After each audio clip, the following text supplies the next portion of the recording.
왕세 구주 나셨네. 조천사여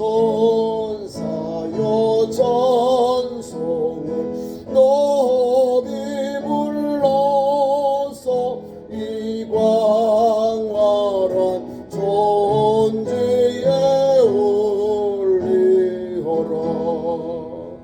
주 하나님 앞에는 영광을 돌려 엎드려 절하세.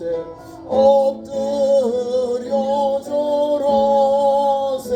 엎드려 절하세. 구주 나셨네. 이 세상에 주께서 간생할 때에 참신과 참사람이 되시려고 저 동정 영혼에서 나시었으니 엎드려 절하세. 엎드려 절하세. 엎드려 절하세. 구주 나셨네. 여호와의 말씀이 육신을 입어 날 구한 날 구주가 되셨도다. 늘 감사한 찬송을 주 앞에 드려 엎드려 절하세. 엎드려 절하세. 엎드려 절하세. 구주 나셨네. 아멘. 옆 사람과 인사합니다. 구주 예수님 성탄절을 영광을 돌립니다. 인사하시라고. 구주 예수님 성탄의 영광을 돌립니다. 세상 사람들은 모르잖아요. 이 성탄이 뭔지 모르니까 그냥 꼭 자기 치고받고 싸우는겨. 오늘 가장 아픔이 있고 낮은 곳에 우리 구주 예수님이 지금으로 2024년 전에 유대 땅 베들레헴에 나셨다는 사실입니다. 특히 마태복음에는 유대인의 관점에서 예수님을 족보를 가지고 다윗의 자손 아브라함과 다윗의 자손 예수 그리스도의 세계라, 이런 관점으로 마태복음을 기록했습니다. 유대인들이 영접하고 고대했던 메시아가 이렇게 우리에게 표현하고 설명해 주고 있는 겁니다. 마태복음 1장 18절 이하에는 예수 그리스도의 나심에 대해서 잘 나와 있습니다. 마리아와 마르다가 약혼하고 이렇게 되어 있어요. 그리고 성령이 하나님의 천사가 나타나서 성령으로 잉태되었다라고 이 말씀이 우리에게 예수님의 탄생, 처녀가 잉태하여 아들을 낳을 터인데 이름을 임마누엘이라 하라. 오늘 마태복음에는 그 아들을 낳을 것인데 그 아들의 이름을 예수라 하라, 이렇게 말씀하고 있습니다. 예수님이 탄생하기 전 이미 천사를 통해서 유대 땅 베들레헴에 나실 것이고 처녀를 통하여 아이가 태어날 것이고 그 이름을 임마누엘이라 할 것이고, 오늘 마태복음에는 예수라 이름을 지었습니다. 예수, 구원자, 자기 백성을 저희 죄에서 구원할 자로 우리 예수께서 오셨다, 탄생하셨다라는 사실입니다. 그래서 오늘 제가 2장 전까지 1장의 마지막까지 그 내용이 담겨 있습니다. 처녀가 잉태하여 아들을 낳는다는 것이 신비라는 거예요. 남자 없이 남편 없이 아이를 낳을 수가 없는 거예요. 근데 하나님의 능력으로 하나님의 은혜를 입어서 하나님의 능력으로 마리아는 잉태되었다. 하나님의 아들 예수 그리스도 인류의 구원 예수님을 잉태하셨다라고 성경이 우리에게 밝혀주고 있습니다. 그러니까 오늘 저와 여러분은 예수 그리스도의 탄생은 여인의 후손으로 인류의 구원자로 유대인의 말씀 마태복음의 관점으로 빌리자면 유대인의 메시아로 예수께서 오셨다는 거예요. 유대인의 왕이고 메시아가 되신 예수님이 오늘 탄생하셨다 그 말이에요. 그리고 오늘 성경 말씀을 가지고 첫 번 성탄의 경배자예요. 누가복음에서는 목자들 아마 유대인들이겠죠. 목자들이 그 밤에 천사의 고지를 듣고 가서 경배하고 지금 예수님도 탄생하시고 동방의 박사들이 그 머나먼 길을 별을 관측하다가 예수님께로 찾아온 거예요. 첫 번 성탄에. 그런데 천사를 통하여 고지할 때는 분명히 알지요. 베들레헴의 마구간에 나신 예수님을 알려줘요. 이건 직접 계시, 특별 계시, 분명한 보여주는 거예요. 분명히 우리 알게 되어 가서 경배하는 거예요. 근데 오늘 나오는 동방의 박사들, 자, 동방은 예루살렘으로부터 동쪽, 아스토리아, 아르토리아라는 이 말은 동쪽, 페르시아, 이란 이런 쪽이에요. 아니면 사우디아라비아, 다 동쪽에서 별을 연구하는 박사들, 박사가 맞아요. 천측을 별과 태양과 이런 우주를 관측하는 그런 박사들이 우리 예수님 탄생하신 그 별 신성을 보고 그 머나먼 자기 고향에서 동방에서부터 그 별을 보고 지금 예루살렘까지 그 별을 보고 찾아온 거예요. 이 사람들도 대단한 사람들, 믿음의 사람들이에요. 어떻게 유대인의 왕 메시아가 태어날 걸 별을 보고 찾아옵니까? 경배합니까? 여러분 하늘의 별을 보면서 예수님 탄생한 걸 그 눈에 보여요? 우리는 못 봐요. 근데 이 사람들은 박사들이요. 별을 연구하는 박사들. 쉽게 풀이하면 다니엘이 바벨론과 메드와 페르시아 또 그 다음에 그 왕국에 있을 때에 다 술사 그 당시에 가장 많이 지식이 높은 어른을 상징할 때 이렇게 표현했답니다. 박사, 점성술가, 지혜로운 사람, 그러면 철학자, 현자 이런 말을 해요. 이 사람들도 그 나라에서는 아주 유명하고 아주 높은 관직의 사람들이에요.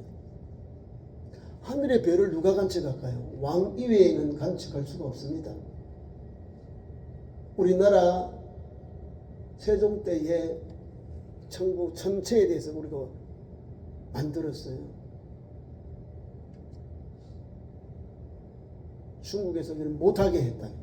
천자의 나라에서 하늘의 별을 관측하고 이걸 연구하지 어찌 속국이 이 조선이 그걸 하냐고 막았다고요. 근데 우리가 했어요. 그래서 우리나라도 하늘을 관측하는 그 기관, 그 관리가 있어요. 점치는 게 아니라 하늘을 보고 하늘의 별, 달, 해와 달과 별을 보면서 그 당시에 돌아가는 농사 짓는 것, 사람의 길, 이런 거를 봤다는 거예요.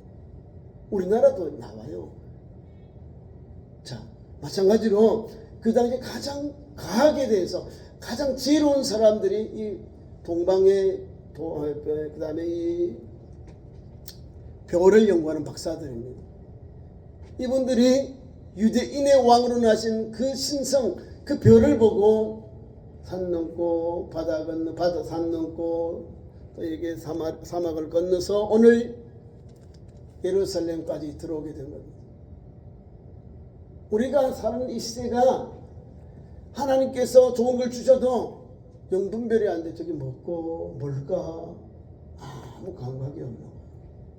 근데 동방의 박사들은 눈이 띄어진 거예요. 자연 계시를 통하여 하늘의 그 별의 그 나타남을 보고 그들이 아마 공부를 많이 했겠지요. 무엇을 봤을까요? 유대인들의 고제의 문헌을 보고 구약에서 나오는 성경의 말씀을 보고 저거는 틀림없이 유대의 메시아, 유대의 왕이 났는데 메시아다. 유대의 왕이 났다는 거예요. 유대인들은 메시아입니다. 외국 사람들 유대인의 왕이고 메시아가 탄생했다 이 말이에요.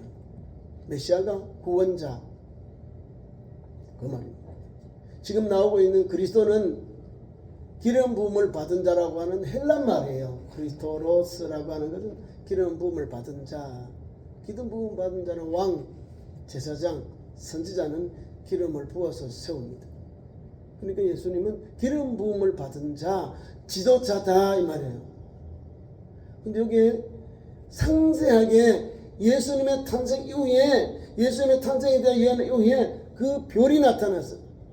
우리 별 때문에 나온 게 아니라 성경에 예언된 대로 우리 예수님이 나셨거든요.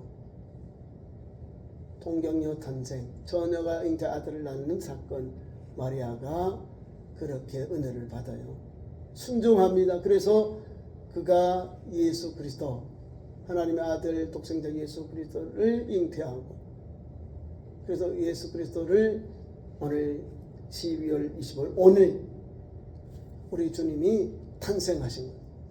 자, 첫 번 성탄에 그 머나먼 길 동방에서부터 박사들이 와요.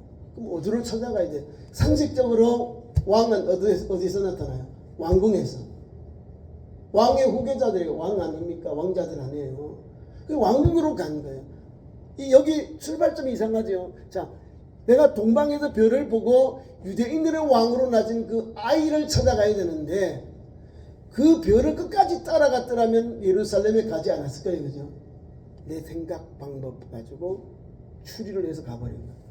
오늘 본문에도 그렇습니다. 헤롯 왕 때에, 헤롯 대왕이 다스리는 그때에 이 사람은 이두메인입니다. 에돔 족속의 피가 흐르는 사람. 기독교인들을 유대인들이 볼 때 같이 상종할 수 없는 거예요. 거룩한 이 성회에 유대인들의 공동체 들어올 수 없는 사람들이 되어버려요.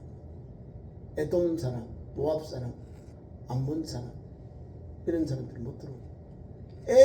에돔이 누군지 알죠? 에서의 자손들, 이삭의 쌍둥이 아들 맏아들 그 쌍둥이 야곱의 형이 바로 에돔 족속들. 그 이두메 사람들에게서 난 왕이에요.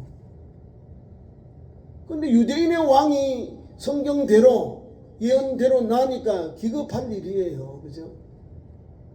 황당한 거예요. 그래서 이 동방의 박사들이 끝까지 별을 보고 갔으면 베들레헴으로 갔을 거예요. 왜? 예루살렘에 들어갔다가 그 말씀을 듣고는 나오니까 그 별이 나타나니까 기쁘고 즐거워하면서 그 별을 찾아가잖아요. 끝까지 달려가야 돼요. 예수 믿는 성도는. 도중에 하차하고 내 생각대로 내려가면 다른 사람이 어려움을 당해요. 목자들은 즉시 가서 경배하니까 사람이 죽어나가는 일이 없어요. 누가복음에는. 그런데 오늘 보면 첫 경배자인 이 세 사람의 박사들이 실수한 것, 하나님의 특별 계시로 바로 보여준 게 아니라 자연 계시를 가지고 예수님 유대인의 왕으로 아기께 찾아오니 긴가민가 하는 거예요. 불분명한 거예요.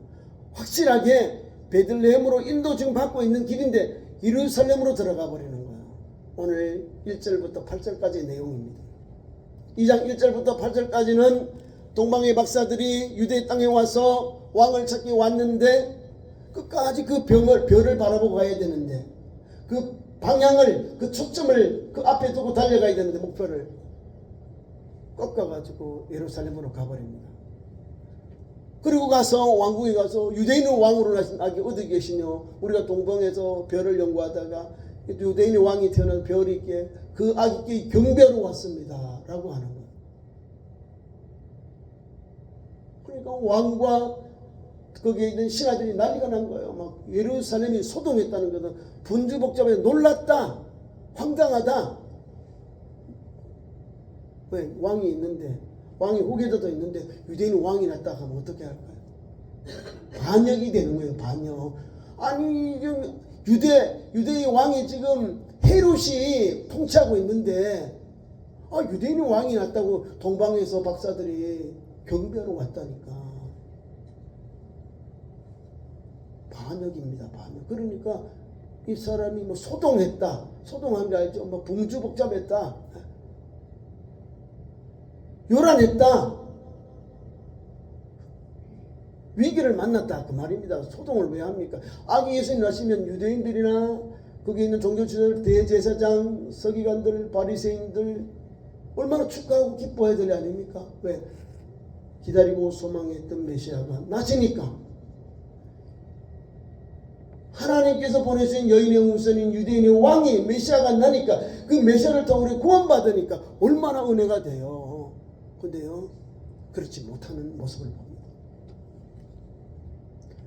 그 황사들을 다른데 모아놓고 불러요. 성경학자들, 종교학자를 불러요.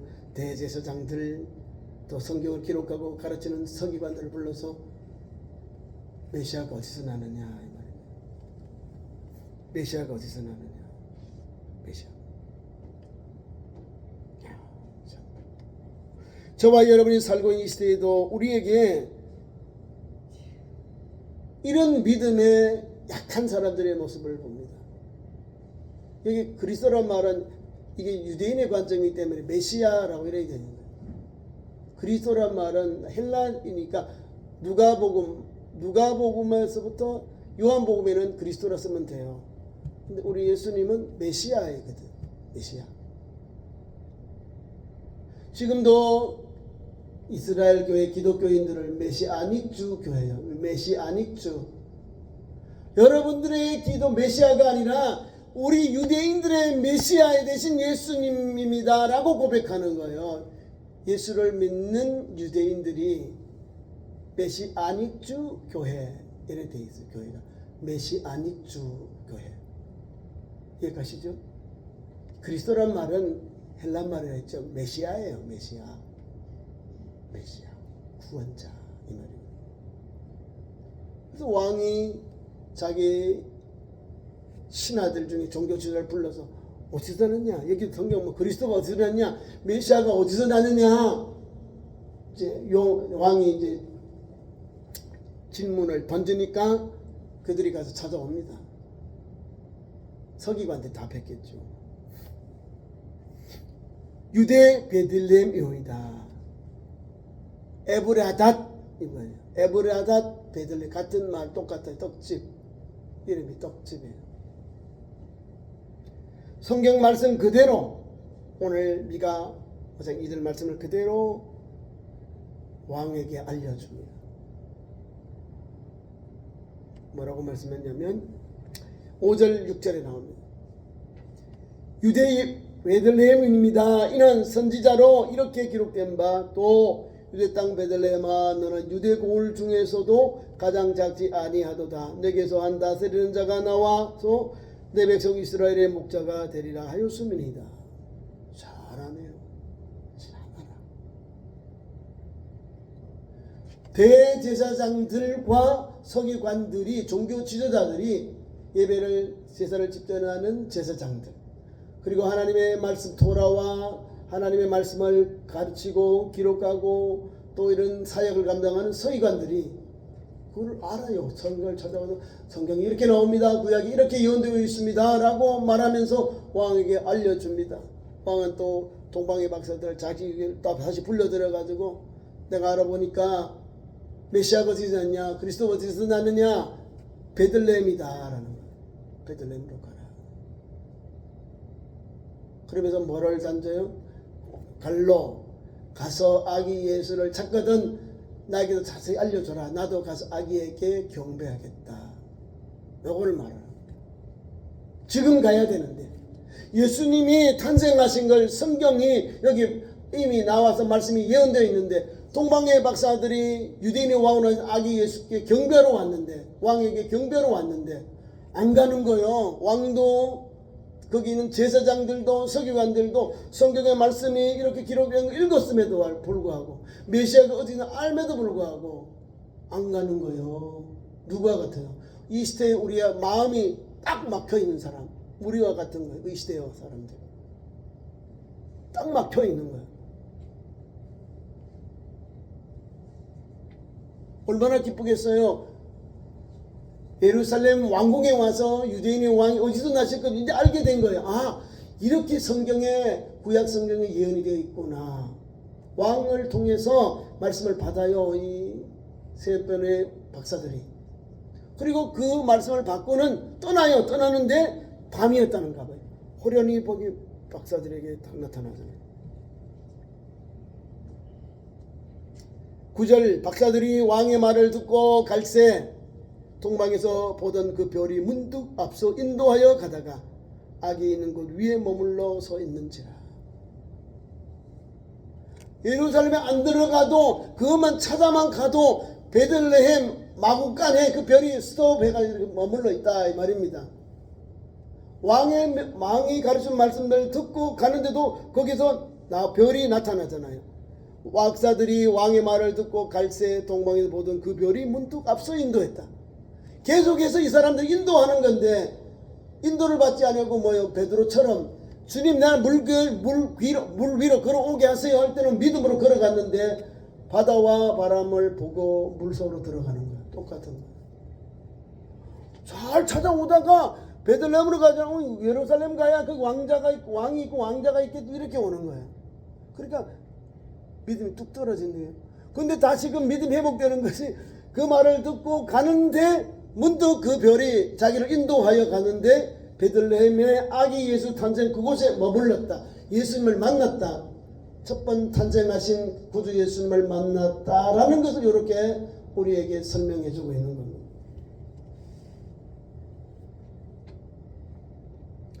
그 별이 문득 앞서 인도하고 가다가 아기 있는 곳 위에 머물러 섰는지라.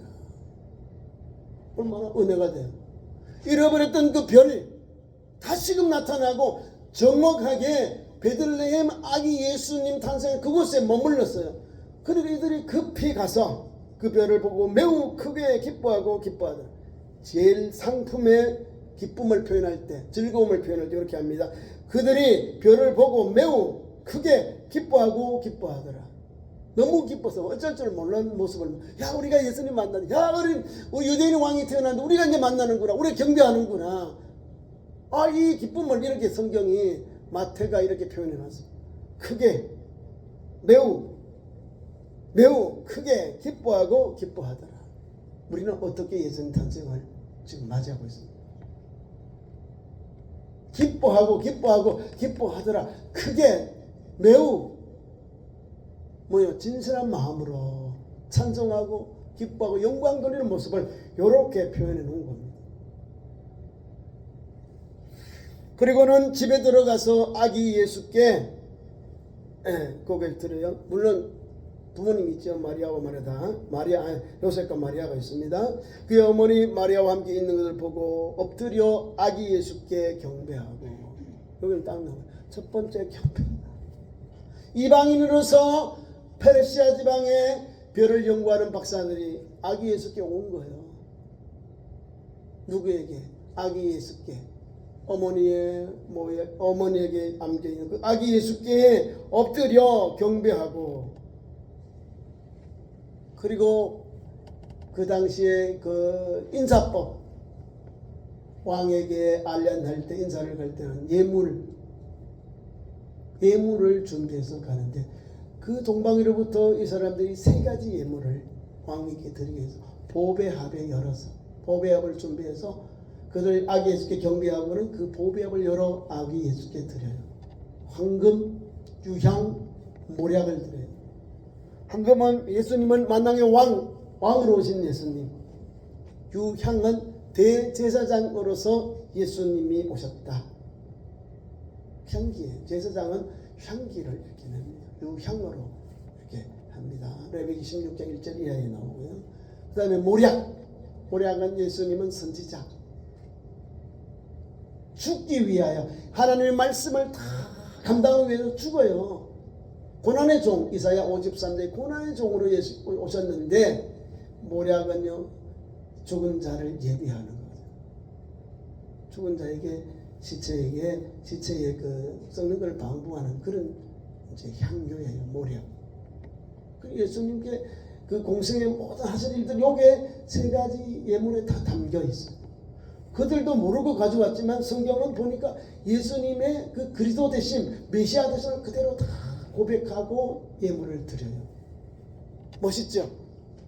우리는 오늘 이 세상 살면서 주님을 어떻게 영접하고 어떻게 믿고 삽니까? 하나님이고 구주이시고 인류의 구원자이심을 믿고 살아야 되는 거예요. 예수님은 삼중직이 다 있어요. 하나님으로, 왕으로, 제사장으로, 선지자로 이 땅에 오셔서 우리를 바르게 알게 하고 바르게 또 우리에게 용서해 주시고 바르게 인도해 주셔요.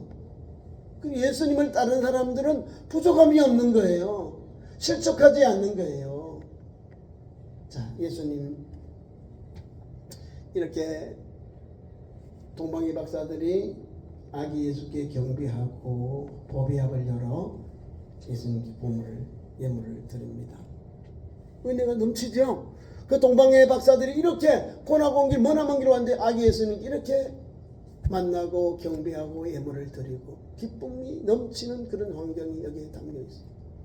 그리고는 천사들이 그 밤에 헤로데게로 돌아가지 말고 고국으로 돌아가라. 큰일 나거든요. 예수님 탄생 알려주면 어떻게 할까요?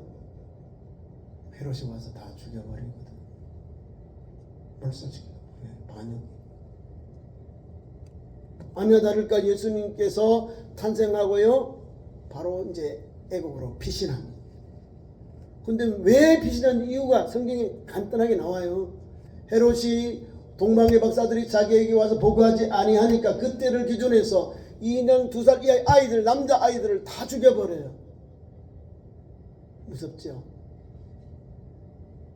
예수님 탄생과 한 2만 명의 남자 아이들이 죽임을 당했습니다. 그리고 우리가 예수를 잘 믿어야 돼. 바르게 성경의 말씀대로 하나님이 특별 계시고 예수 그리스도를 통해 주신 이 성경에 예언된 말씀을 바로 믿는 사람들은 다른 사람에게는 해코지가 안 돼. 어려움을 안 줘요. 바르게 가요. 그런데 갔다가 하나님 말씀대로 갔다가 세상으로 갔다가 내 생각과 내 방법으로 흩어졌다가 옆으로 빠졌다가 다시 올 때는 이런 아픔이 오는 거예요. 아픔이 와. 아니 우리의 신앙의 초점이 어디예요? 예수님입니까? 세상입니까? 내 경험입니까? 첫 번 경배자가 가진 좋은 장점도 있는데 약한 것이 있어요. 성경을 바르게 읽고 묵상하고 이 말씀이 떼어 살아야 우리 예수님 오실 때 예수님께로 바로 가는 거예요. 이해 가시죠? 근본 성탄절에 그런 은혜가 있기를 축원합니다. 예수님만이 유일한 길이에요. 하늘에서 별들이 보이면 그 별을 끝까지 보고 가면 베들레헴에 도착해요. 근데 여기에 착각을 하잖아요. 이 동방의 박사들은 잘 하려고 갔는데 나중에 그 비극이 나오잖아요. 물론 헤롯 대왕이 나쁜 거지 뭐 동방 박사들이 잘못한 것도 아니잖아요. 그죠? 그러면 그냥 지나가야지. 자기가 뭐 언제까지 뭐 왕이 되나요? 뭐 우리 예수님 탄생에도 이 땅에 오셨는데 우리 주님은 전체 나라를 보는 거예요. 뭐 유대 땅 여기만 우리 예수님이 인류의 구원자로 오셨나요?